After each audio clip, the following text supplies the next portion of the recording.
Hi everyone, it's Yahweh here. Welcome back. Today's video is part 2 of my 2020 Tokyo trip.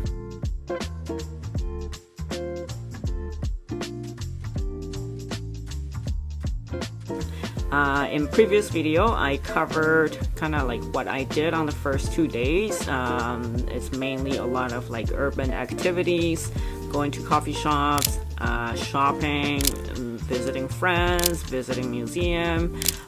For this particular trip, I wanted to also include or plan some experience where I can explore some of the traditional Japanese crafts heritage.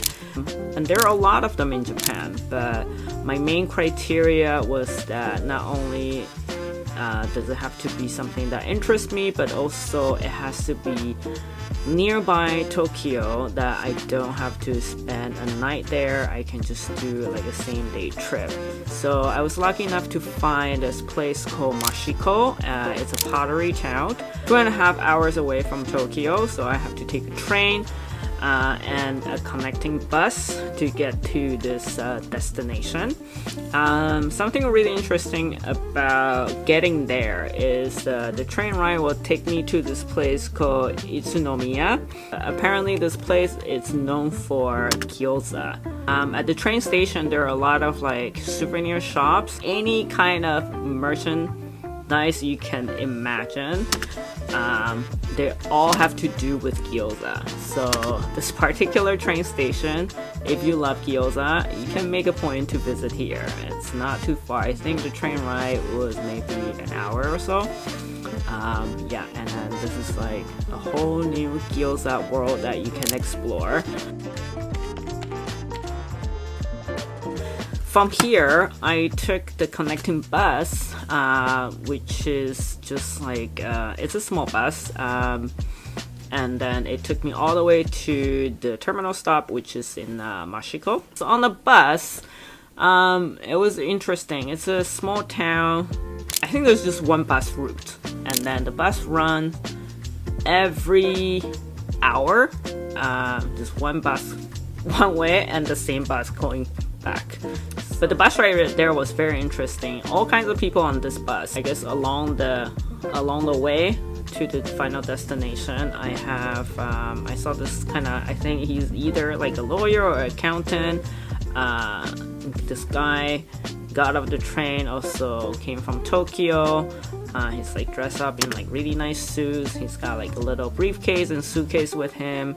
And then he got off at a stop where I think it's right from like a school or something, like an institute, and to do some work there, I assume. And then I have like college girl, you know, reading her manga on the bus, and then also a I think there was a Caucasian lady. She looks like, I'm assuming or guessing she might be a professor at the university there. But she looked like she kind of know where she's going. She's familiar with the area, and yeah. And then of course you have the locals, like the older men, older women, and also there was like a young mom with her children. Yeah, it was just like an interesting. And then you have me again, like the tourist. It's just like an interesting mix of people, and I enjoyed this kind of encounter on my travel as well. Because if I'm a traveler, it's something out of the ordinary routine for me. But then for everyone else, it looks like they're just going about their regular routine. So those kind of contrasts, it's interesting to me. Yeah, I just kind of enjoy being in the moment of that and experience that. So when I get to Mashiko, mainly I wanted to check out, of course, the heritage side of Shoji Hamada, and also just explore the rest of the town where they also features like different contemporary local potters, and then there was also one indigo dye house that's been there for over 100 years, And when I went, they were just doing some maintenance of the house. I think they're changing the rooftop or something. Japanese indigo dye, they use all like natural ingredients. The interior feels really damp, so you can feel that right away when you walk in, and it's very humid. Kind of a little bit of moldy smell when you walk in, very dark, and then you just see like their production area. It's kind of hard to navigate around if you don't know where you're going, because you might be stepping into one of the big holes. And yeah, I actually took a picture of the house, and later on when I was in Taiwan, I went into a photo print shop where they can kind of teach you how to do different type of photo prints. I did this one, a cyano type print. I choose the indigo dye house because of the blue color, and yeah, this is one of the really memorable encounter that I have, just looking at a really old house, and you know, the entire production of it was being really cared for every year, and they're able to preserve a tradition that's been going on for over a long period of time. And not just the crafts itself, but also the house that actually contained the production of it. After the passing by the indigo dye house, I kind of made my way through the town where there's like a high concentration of pottery stores and studios, and it was really interesting to see the more contemporary ceramic artists, what they're making and their work. One store or shop that I visited that was really memorable was Uchimachi Kojo. Yeah, Uchimachi Kojo. So this shop from the outside, the sign doesn't actually tell you what it is, but I just saw through the window there were some like vintage furniture and tools and artifacts, so I thought it might be interesting to check it out. And I got this is what the business card looked like, and that's just kind of like their store sign as well. And then there's like detail of their upside down. Yeah. So I went in and checked it out, mainly because I was like really cold. I just need to go indoor to kind of warm up a little bit, and then this looks interesting, so I can spend some time in there. I explored the store, really good atmosphere. Everything, all the items was I think mostly carefully sourced and restored. And then, but the display inside, I think he like with each section, they just like very carefully kind of planned out and curated. They also have like a little kind of like a backyard area where they house some of the furniture and plants. I don't know if those are for sale or just for it's part of their interior. But yeah, everything in there was nicely displayed, nicely curated. But my favorite item that I purchased from there was this photo zine by Daido Moriyama. This one is Wrecker number 13. So I wasn't familiar with Daido Moriyama and his work prior to this encounter. But when I saw the stack of magazine in the back of the shop, it really drew my eye right away. This particular photo really caught my eye because I took on my first day in Tokyo, I took something really similar photo as this one. And so I just kind of start flipping through all the pages, and I feel like these will be some of the photos I will be taking as well. So there's like a strong kind of resonance with this particular photographer. A lot of like high contrast black and white photos in urban settings. I decided to grab this one. There's so many of them. There's like a whole stack of magazines, but this one in particular really I just have a really strong connection to, so I grabbed this one. And later on I did a little research on this photographer, and then just reading through some of the material and his interview, I feel like when he talked about his approach in photography, it really helps me verbalize my process as well, and also kind of better contextualize my photography work as well.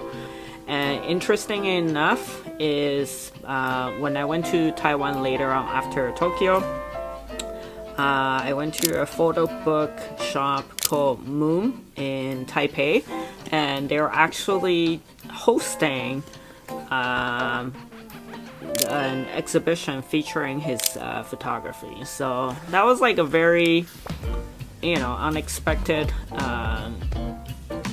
coincidence, I guess.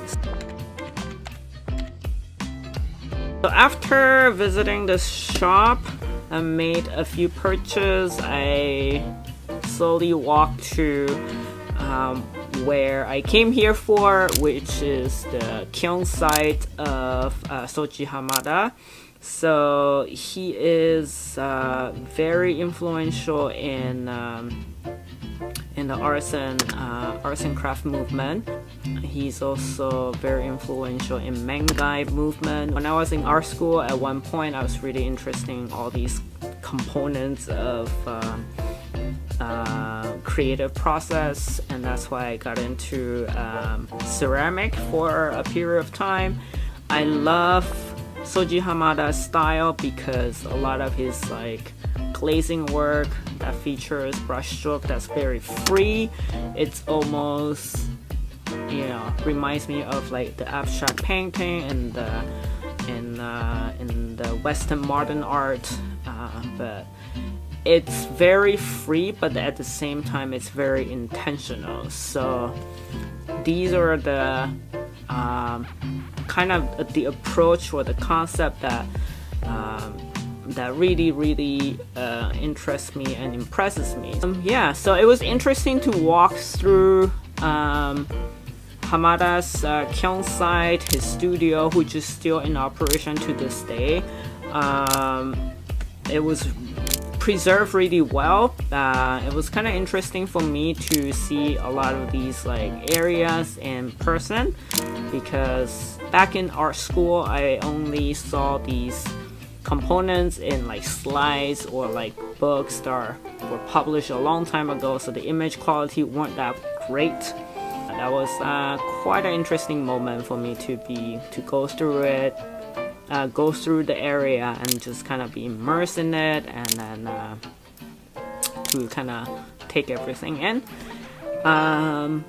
His house or his late residence, I don't think anyone actually lived in there anymore, but they just kind of preserve all the furnitures in there as they were, like when he was still living there. It was a little bit it was interesting because he was kind of known for his collections of Japanese doll, and there wasn't any light in the house, and it was by the time I got there, it was about like maybe 2-3 p.m. in the winter afternoon, so it was a bit dark. So that was like slightly creepy when I walk in the room where he had, they had his collection of Japanese dolls set up. Yeah, there's definitely a lot of like that haunted house vibe going on there. Slightly scary, and then I wasn't sure if I need to take off my shoes or not. I was the only one there. There wasn't any like guy there to kind of show you around or anything like that. And then it felt like certain things were kind of left as it was, like intentionally. There were like newspaper from a long time ago, but it wasn't like cleaned up or anything. It was just like left there.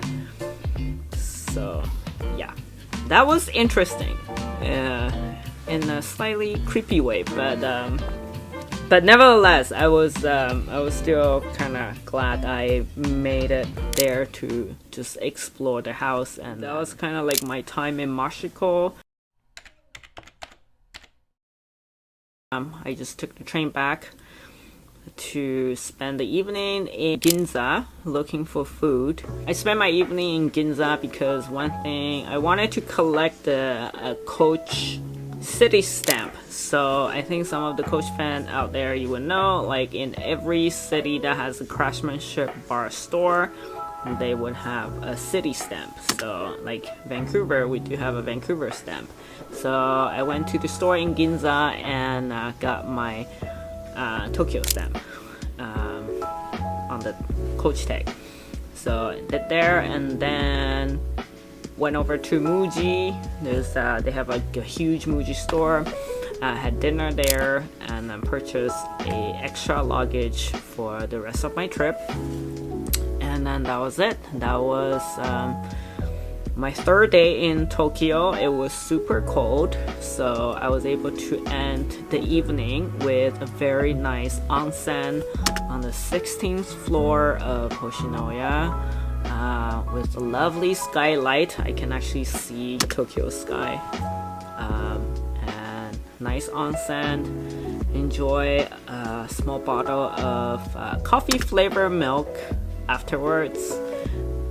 So that was kind of like the ritual. Like after onsen, you have milk, and they have different flavor. But I picked the coffee flavor. I'm not sure if it's just the flavoring or if there's actually coffee in there. But I was able to sleep right after, so I guess maybe it was just the flavoring. And then I did a relaxation session with one of the wellness trainer in the hotel. So they offer different type of like interesting activities inside the hotel as well.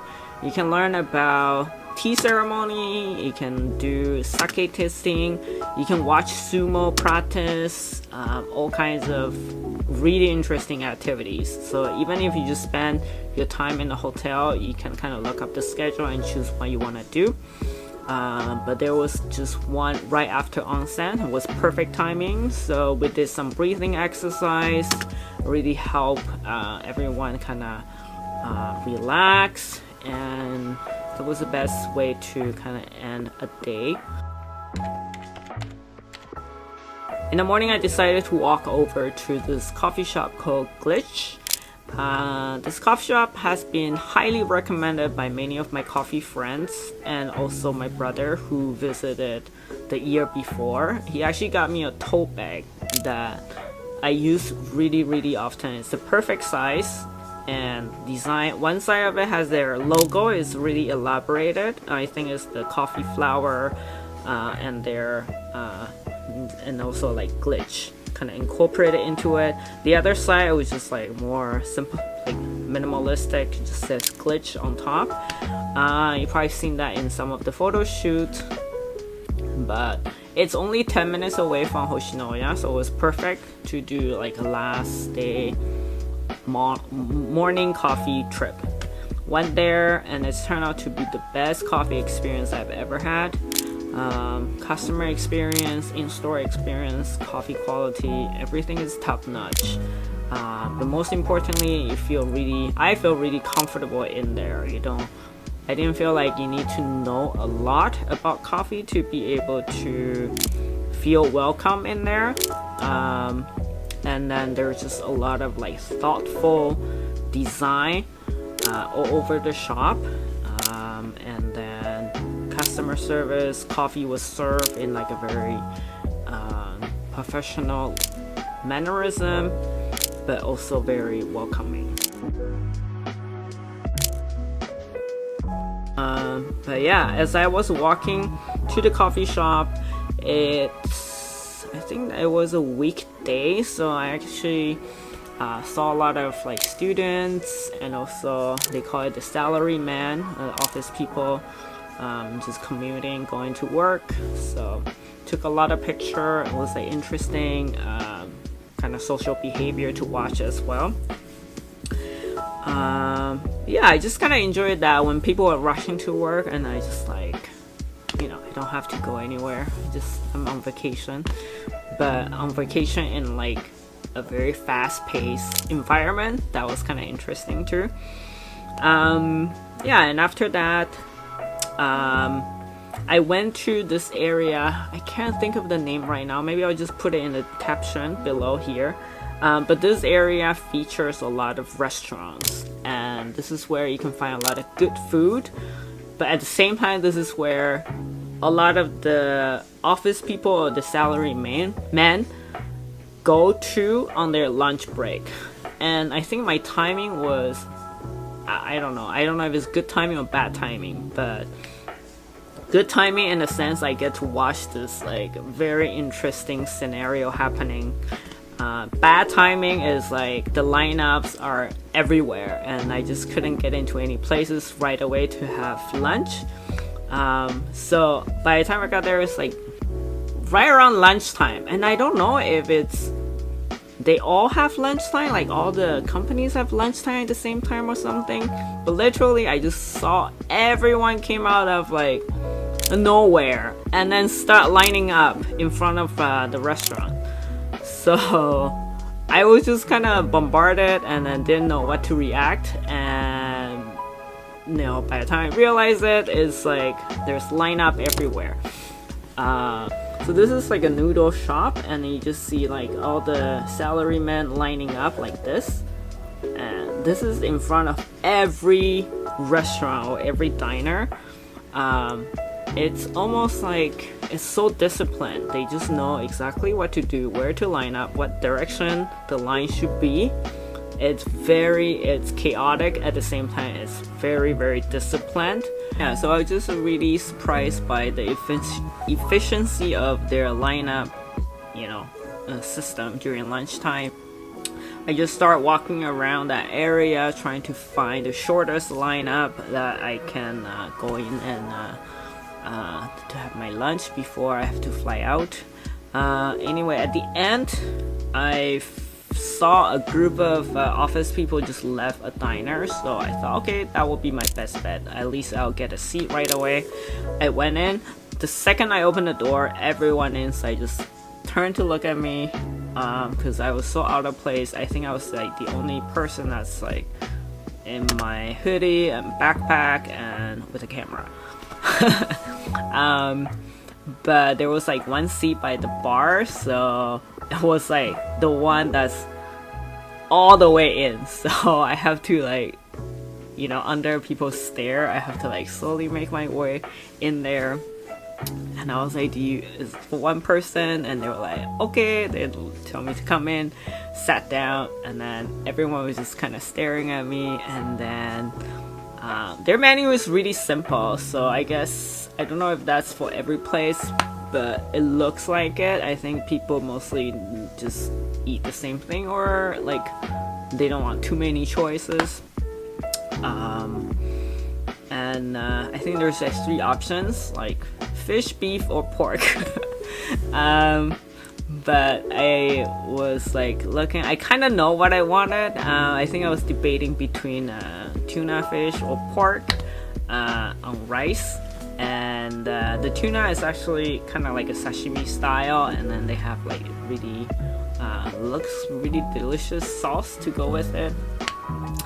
And yeah, so I was kind of asking a little bit of question. They were asking me if I eat raw eggs, and because of the pandemic I skip out, but usually I do like it. But I was gonna opt for pork because it's like fully cooked, but secretly inside I want to try the sashimi one. And the salaryman next to me was kind of like trying to listen in, and then he was like pointed on the menu to tell me to order the sashimi option. And then I don't think he speaks a lot of English, but he was just like tell me that one, trying to express like that one is really good. what they're known for or something like that. I was like, okay, then I'll go with that. So it was kind of interesting. I feel like these are all regular customers, and then even though outwardly I'm like kind of out of place, but they're actually quite friendly, both the customers and the restaurant owners. That was kind of like my last meal in Japan, but it kind of marked a very memorable experience once again. So that was it. That was my trip in Tokyo in 2020. And I think every trip, it's the purpose was for us to kind of rest, recharge, and refocus ourselves. Yeah, and I definitely got a lot of that within a really short period of time. And then it was worthwhile, and I'm glad I didn't cancel it last minute. I went through with it, and yeah, it was great. And I hope you guys enjoyed the video. Let me know any comments. I like how you guys are sharing some of your experience related to your travel or travel plans to Japan. Once again, feel free to leave anything you want to share with me in the comment below, and I will see you in the next video.